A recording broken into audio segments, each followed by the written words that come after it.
اب یہ 2 چائنیز اور مار دیے گئے ہیں اور یہ افغانستان سے حملہ ہو رہا ہے، طالبان ان کے پیچھے ہیں، یہ بات اب ثابت ہوگی۔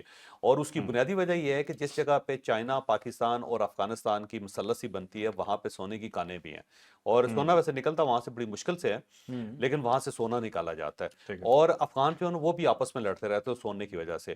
اور وہاں جو تاجکستان کی سائڈ ہے وہاں پہ چائنیز جو ایکسپرٹس ہیں وہ لگے ہوئے ہیں سونا نکالنے کے لیے، کیونکہ اس وقت صرف 2 ملک ہیں، 3 ملک ہیں جن کے پاس یہ ٹیکنالوجی ہے، امریکہ، کینیڈا اور چائنا، جو سونا نکال سکتا ہے۔ تو اسی لیے وہاں پہ چائنیز کمپنی ہیں جو یہ کام کر رہے ہیں۔ اب یہ طالبان وہاں سے ایک تو لوکل ایک دوسرے کے ساتھ بھی لڑتے رہتے ہیں، افغانوں سے لڑتے رہتے ہیں سونے کی وجہ سے، تاجکستان کے ساتھ بھی ان کے پہلے سے پھڑے چل رہے تھے، چائنیز کے ساتھ بھی چلتے رہتے ہیں، لیکن اس طرح ڈرون کے ذریعے لوگوں کو مار دینا یا اب دوسرا حملہ کر کے لوگوں کو مار دینا، یہ ایک نارمل فینامنا نہیں ہے، یہ ایک نیا فینامنا ہے۔ اور ٹھیک ہے اس نے ثابت کر دیا ہے کہ جو لوگ وہاں پہ اس قسم کی سونے کی سمگلنگ کر رہے ہیں یا اس کے اوپر کوئی غلبہ حاصل کرنا چاہتے ہیں یا کاروبار کر رہے ہیں تو ان کے پاس ڈرونز بھی ہیں اور وہ بم مار کے بھی لوگوں کو مار سکتے ہیں۔ تاجکستان نے بھی ان کے اوپر حملے کرنے شروع کر دیے، یہ بھی ذہن میں رکھو، ان کی فوج بھی موو کر رہی ہے اب۔ ٹھیک ہے تو اب افغان جو ہے نا دونوں سائڈوں سے پھنس رہے ہیں، تاجکستان سے، چائنا سے اور اس سائڈ سے پاکستان سے، تو اب اتنی زندگی آسان ان کے نہیں ہوگی، بالکل لیکن ٹھیک یہ ایک چیز ثابت ہو گئی ہے کہ یار یہ آرام سے بیٹھنے والے لوگ نہیں ہیں، یہ امن سے بیٹھنے والے لوگ نہیں، نہ خود امن میں بیٹھتے ہیں نہ کسی اور کو بیٹھنے دیتے ہیں۔ تو پاکستان بھی اس کے اوپر میرا خیال ہے عنقریب ایک بڑا فیصلہ کرنے والا ہے، تو اب پاکستان، تاجکستان اور چائنیز مل کے بہت کچھ کریں گے وہاں پہ، اور امریکنز ان کو سپورٹ کریں گے۔ بالکل ٹھیک چلیں اب چلتے ہیں جی نیکسٹ سٹوری پہ۔ حکومت اور فوج میں دراڑ پیدا ہو گئی ہے جی، یہ ہے ہیڈ لائن۔ کہا کس نے ہے؟ اسد عمر نے۔ کیوں کہا ہے یہ ڈیٹیل بتا۔ اسد عمر صاحب کی ایک ٹویٹ آئی ہے، اس کے اندر انہوں نے بتایا کہ جب D G I S I کی تقرری پہ ایشو بنا تھا ہمارا، یعنی عمران خان صاحب کی گورنمنٹ کا فوج کے ساتھ، تو جب وہ مسئلہ حل ہوا تو اس کے بعد میں اور شاہ محمود قریشی صاحب جا رہے تھے، اور جاتے جاتے شاہ محمود قریشی صاحب نے کہا کہ دراڑ پڑ گئی، یعنی انہوں نے یہ حوالہ دیا کہ جی فوج اور ہمارے درمیان دراڑ پڑ گئی اور یہ معاملہ اب اتنی جلدی کنٹرول نہیں ہوگا۔ ساتھ اسد عمر صاحب نے کہا کہ یہ بات مجھے ویسے یاد آ گئی، یہ ویسے ان کو یاد نہیں آئی، وہ یہ دیکھ رہے ہیں کہ جو ہی یہ 27ویں ترمیم ہوئی تو صدر صاحب دبئی چلے گئے، پھر اس کے بعد میاں نواز شریف صاحب یہاں پہ تقریر کر کے، جس کے اندر انہوں نے کہا کہ جو لوگ عمران خان کو لے کے آئے تھے اس میں صرف عمران خان اکیلا ملوث نہیں، باقی سب کو بھی سزا ہونی چاہیے، اس قسم کی خوفناک سی تقریر کر کے وہ بھی نکل گئے یہاں سے۔ اس کے بعد پرائم منسٹر صاحب نکل گئے، 4 دن وہ وہاں پہ بیٹھے رہے پرائم منسٹر صاحب، اور یہاں پہ نوٹیفیکیشن جو تھا ان کا انتظار کرتا رہا، نوٹیفیکیشن کے اوپر ایک کیا کنفیوژن کریٹ ہو گیا پاکستان تحریک انصاف کی طرف سے۔ ٹھیک ہے تو اسد عمر صاحب یہ حوالہ دے رہے ہیں کہ جناب دراڑ پڑ گئی ان کے درمیان، اور جو دراڑ ہے وہ سمجھتے ہیں کہ اب یہ معاملہ اتنی جلدی سنبھلے گا نہیں، جس طرح ہماری گورنمنٹ چلی گئی تھی اس طرح یہ گورنمنٹ بھی چلی جائے گی۔ دراڑ ہو سکتا ہے پڑ گئی ہو، کیونکہ کچھ نہ کچھ ہے صحیح ویسے فرق، کچھ کو ہے اور کوئی نہ گورنمنٹ مان رہی ہے نہ کوئی اور مان رہا ہے، لیکن مجھے لگتا ہے کہ کہیں کچھ نہ کچھ گڑبڑ ضرور ہے سارے معاملے میں، کیونکہ یہ چیز جو ہے نا اب ثابت ہوتی جا رہی ہے کہ یہ پراپر نیگلیجنس ہے، یا پھر نااہلی ہے گورنمنٹ کی مکمل طور پہ، یا اگر نااہلی نہیں بھی ہے تو کہیں نہ کہیں کچھ نہ کچھ پک رہا ہے، اور اس کی وجہ سے کچھ نہ کچھ مطالبے کسی نہ کسی طرف سے ہوں گے جو منظور نہیں ہوں گے اگر مطالبہ ہوا بھی۔ اچھا اور جو کہنے والے تو یہ کہتے ہیں جی میاں نواز شریف صاحب پرائم منسٹر بننا چاہتے ہیں، وہ کہتے ہیں جی ٹھیک ہے میں نے آپ کے ساری باتیں مانی ہے، مجھے پرائم منسٹر بنا ہے، لیکن یہ معاملہ نہیں، اس طرح نہیں ہے، اتنا سادہ نہیں ہے، ایشو کوئی اور ہے، ٹھیک آنے ہے والے دنوں میں کھل جائے گا، ویسے زیادہ دیر تک نہیں، کچھ ہم ہی آپ کو بتا دیں گے۔ ٹھیک ہے تو اس کے بعد اب ان کا خیال یہ اسد عمر صاحب کا کہ یہ وہ دراڑ ہے اور اب ان کے ساتھ بھی وہی ہوگا جو ہمارے ساتھ ہوا تھا، لیکن ایسا نہیں ہوگا۔ اس کی وجہ یہ ہے کہ جو میاں شہباز شریف صاحب جو ہے نا، اتنا آئیڈیل پرائم منسٹر کسی اسٹیبلشمنٹ کو نہیں مل سکتا، ٹھیک تو ہے یہ دونوں بلکہ سارے ایک دوسرے کے ساتھ پھنسے ہوئے ہیں کہ اتنی اچھی گورنمنٹ اسٹیبلشمنٹ کو نہیں مل سکتی اور اتنی اچھی اسٹیبلشمنٹ کسی گورنمنٹ کو نہیں مل سکتے۔ ٹھیک ہے تو یہ جب اتنی کنوینئنس ہو تو معاملہ چلتا رہتا ہے، معاملہ خراب نہیں ہوتا، یہ خراب خروب ہونے والا معاملہ نہیں ہے، نواز شریف صاحب جو دراڑ ہوئی بھی تو ٹھیک کر لیں گے، بھر جائے گی دراڑ۔ بڑھ یہ نواز شریف صاحب اچانک باہر آ کے ایکٹیو ہوئے ہیں تو اس سے لوگوں کو ذرا تھوڑا سا شک زیادہ ہو رہا ہے، زیادہ اور آپ کو لگ رہا ہے کچھ گڑبڑ ہے لیکن وہ سیٹل ہو جائے گا۔ سیٹ، مجھے لگتا ہے سیٹل ہو جائے گی، ہے صحیح کچھ نہ کچھ۔ ٹھیک ہے چلیں اب اگلی سٹوری جی بہت ہی عجیب ہی میں کہوں گا کہ ایک ایسے جنرل جن کے خلاف کورٹ مارشل ہو رہا ہے، یہ کورٹ مارشل ہو چکا ہے، فیصلہ محفوظ ہے، کسی وقت سنا دیا جائے گا، ان کی تصویر باہر آ گئی اور ان کی تصویر میں سپیکولیشن ہونی شروع ہوگی کہ یہ لیٹسٹ تصویر ہے، ٹویٹر پہ یہ تصویر چل رہی ہے، باقی سوشل میڈیا پہ چل رہی ہے، تو اس تصویر کی حقیقت جانتے ہیں کہ جنرل فیض حمید جس طرح سے بیٹھے ہوئے ہیں، کوئی کیا کہ دیکھ کے یہ نہیں کہہ سکتا کہ یہ انسان کسی پرابلم میں ہے، یہ مشکل میں ہے، تو یہ تصویر ہے کیا، یہ جانیے۔ جنرل فیض حمید صاحب کی جو تصویر ہے ان کی صاحبزادی نے ریلیز کی ہے، ان سے یہ نکلی ہے اور اس کے بعد یہ وائرل ہوتی جا رہی ہے۔ ایک صوفے کے اوپر بیٹھے ہوئے ہیں، ڈائری وہ پڑھ رہے ہیں۔ اب یہ تصویر یہ ذہن میں رکھو کہ یہ پرانی ہے، یہ تازہ تصویر نہیں ہے کہ جب وہ کسٹڈی میں ہے تو کسٹڈی کے اندر تصویر بنا لی، کیونکہ کوئی شخص کسٹڈی میں موبائل فون لے کے اندر نہیں جا سکتا۔ اس میں کوئی شک نہیں ہوتا کہ اس لیول کے جو لوگ ہوتے ہیں ان کے خلاف جب ٹرائل ہوتا ہے تو وہ اس طرح نہیں کہ لاک اپ میں ہوں یا جیل کے اندر ہوں، وہ ذرا تھوڑے سے کمفرٹیبل ہوتے ہیں اور ڈرائنگ روم ٹائپ کمرے ہوتے ہیں، اچھے کمرے ہوتے ہیں، یعنی گیسٹ ہاؤس ہوتا ہے جس میں رکھا جاتا ہے اور باقاعدہ خانسامہ دیا جاتا ہے، کھانا کھونا کھانے کے، ایکسرسائز کرنے کی ساری سہولتیں ہوتی ہیں ان کو۔ اچھا، لیکن وہ جا نہیں سکتے کسی جگہ پہ، کوئی شخص ان سے مل نہیں سکتا سوائے خاص پرمیشن والے لوگوں کے علاوہ کوئی بھی جو ان کے فیملی کے لوگ ہیں، اور کسی کے پاس موبائل فون نہیں ہوتا کہ وہ آ کے تصویر کھینچ لے، اور اگر وہاں سے تصویر نکل جائے تو پھر اس کا مطلب یہ ہوا کہ سسٹم کمزور ہے۔ تو یہ جنرل فیض حمید صاحب کی جو تصویر ہے یہ پرانی تصویر ہے، یہ تازہ تصویر نہیں ہے، کیونکہ جو تازہ ترین صورتحال ہے اس کے اندر ان کے بال سفید ہو گئے ہوئے ہیں اور یہاں پہ بال جو ہے نا گرے ہیں، جیسے وہ جس وقت وہ کور کمانڈر تھے یا D G I S I تھے تو اس وقت ان کا یہ حلیہ ہوتا تھا۔ دوسرا وہ زیادہ کمزور ہو گئے، ان کا ویٹ لاس بہت زیادہ ہوا ہے، اور اس کے اندر وہ فریش ہیں جس طرح پرانے ہوتے تھے۔ گو یونیفارم کے اندر تو زیادہ بندے تگڑا لگتا ہے، لیکن یہ اس کے بعد کا معاملہ ہے۔ یا تو یہ اس وقت ہے جب یہ باقاعدہ فارغ ہو گئے تھے D J I S C کی حیثیت سے، اور ذہن میں رکھے جب D J I S C سے نکلتا ہے نا بندہ تو وہ جو مین گھر ہوتا ہے نا ان کا، اس سے ان کو کسی ایک اور گھر میں شفٹ کر دیا جاتا ہے اور وہاں پہ کچھ عرصہ ان کو ہولڈ رکھا جاتا ہے تاکہ ان کے سارے کنیکشن ختم ہو، کیونکہ ظاہر ایک انتہائی اہم پوزیشن پہ ایک بندہ رہا ہے اور اس کا کسی سے اگر رابطہ ہو جائے، کوئی کنیکشنز ڈیولپ ہو جائیں تو وہ زیادہ خطرناک ہوتے ہیں، اور جب تک ان کی اس کو رکھا جاتا ہے وہاں پہ تو باقی جو معاملات ہے اس کو سیٹل کیا جاتا ہے تاکہ انفارمیشن بعد میں لیک نہ ہو سکے کوئی بھی، ٹھیک ہے۔ اور فارمیشنز تبدیل کر دی جاتی ہیں۔ یا تو یہ اس وقت کی ہے جب انہیں دوسرے گھر میں رکھا گیا تھا اور وہاں پہ ان کی تصویر بنی ہے، یا پھر جب یہ کور کمانڈر بنے ہیں تو یہ کور کمانڈر کا جو دور تھا اس زمانے میں ان کی تصویر ہے یہ۔ تو اس تصویر کا آج کے حالات کے ساتھ کوئی تعلق نہیں، پرانی ہے۔ ریلیز ان کی بیٹی نے کی ہے، صاحبزادی نے کی ہے تاکہ یہاں پہ کوئی شور شرابہ ہو، لوگوں کو یاد آئے، پاکستان تحریک انصاف کو بھی یاد آئے کہ ہمارا ایک محسن تھا اور اس نے ہمارے لیے بڑی قربانیاں دیں۔ تو ایک تھوڑا سا شور و غوغا پیدا کرنے کے لیے تصویر ریلیز کی گئی اور شور و غوغا ہو گیا، بس یہی معاملہ ہے، اس کے یہی علاوہ کچھ چاہیے نہیں، تھا۔ یہی چاہیے تھا، اس کے چلیں علاوہ کچھ نہیں۔ چلیں اگلی سٹوری جی۔ سعودی عرب نے کوشش کی پاکستان اور افغانستان کے درمیان میں مذاکرات کرانے کی، لیکن یہ بات خفیہ رہی، کب ہوئی کسی کو پتہ ہی نہیں چلا۔ یہ مذاکرات بڑی خاموشی سے ہوئے، خاموشی سے ختم ہو گئے۔ ایک ڈیولپمنٹ اس کے اندر بہت بڑی ہے، وہ بھی آپ کو بتائیں گے کہ آگے کیا ہونے جا رہا ہے، لیکن ان مذاکرات میں کیا ہوا یہ ایک سٹوری ہے۔ جب میں جوہر صاحب سے ڈسکس کر رہا تھا تو جوہر صاحب مجھے کہتے ہیں کہ تمہاری خبر غلط ہے۔ میں نے کہا شاید ہو سکتا ہے، جو میرے پاس آئی ہے میں بتا دیتا ہوں، اور جوہر صاحب کے پاس جو ایک اپڈیٹڈ ہے وہ بھی بتا دیں گے۔ میرے پاس یہ تھا کہ جی یہ ٹوٹل خفیہ تھے، یہاں تک بات ٹھیک ہے، ایک بند کمرے میں ہوئے اور دونوں اپنے موقف پہ قائم رہے، پاکستان اور افغانستان دونوں پیچھے نہیں ہٹے، جس کی وجہ سے مذاکرات آگے نہیں بڑھے اور مذاکرات ناکام ہو گئے، اور تجارت کی درخواست پاکستان سے کی گئی سعودی عرب کی جانب سے، جسے مسترد کر دیا پاکستان نے۔ تو یہ تھا بیسکلی خبر کا جسے کہتے ہیں نا ٹوٹل جو اس کے اندر مواد تھا۔ لیکن چودھری صاحب اب کیا کہتے ہیں جو سب سے میرے اوپر ڈال دیے۔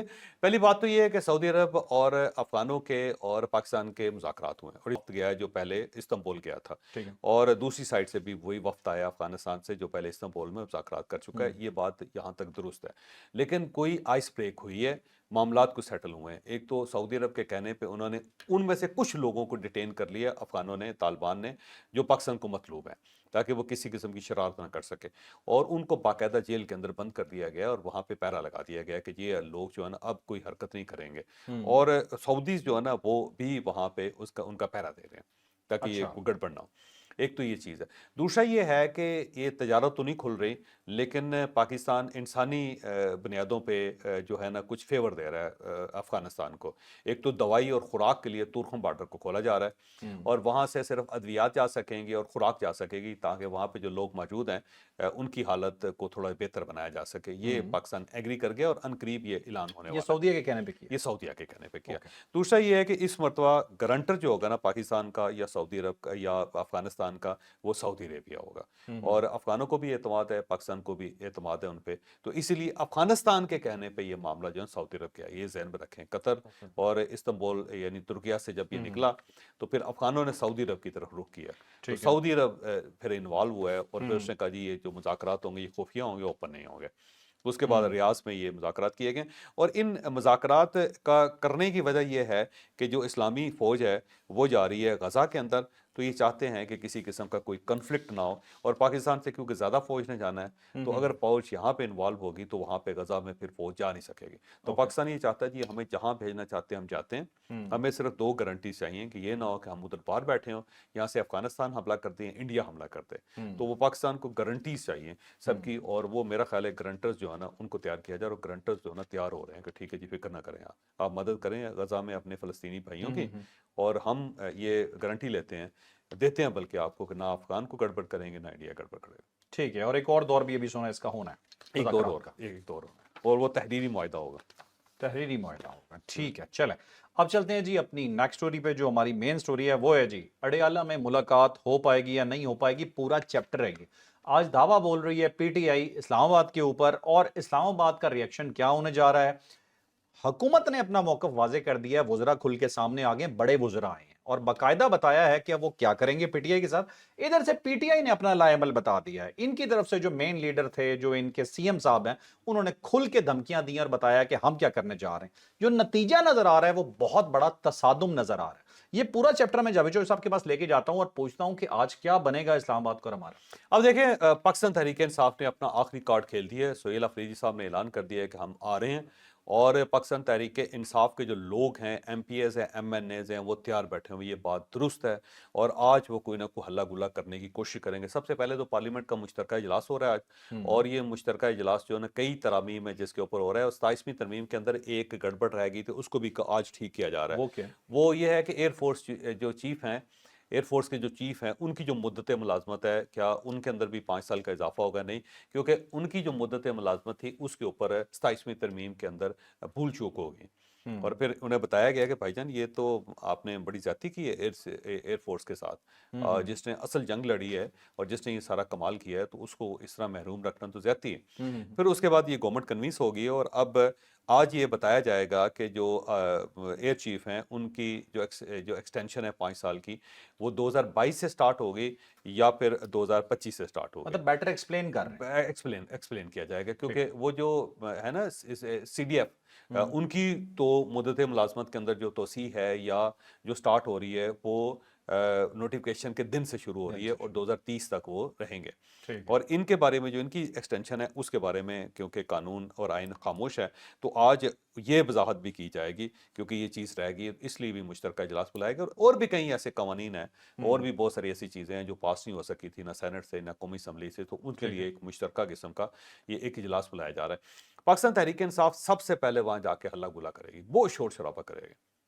کاپیاں پھاڑی جائیں گی، عمران خان زندہ باد کے نعرے لگائے جائیں گے، ڈائس کے سامنے دھرنا دیا جائے گا، گھیراؤ کیا جائے گا اسپیکر کا اور سینٹ اور چیئرمین صاحب کا ہیں، اور وہاں پہ وہ اس مرتبہ بہت پٹ سیاپا جس کو کہتے ہیں وہ کریں گے.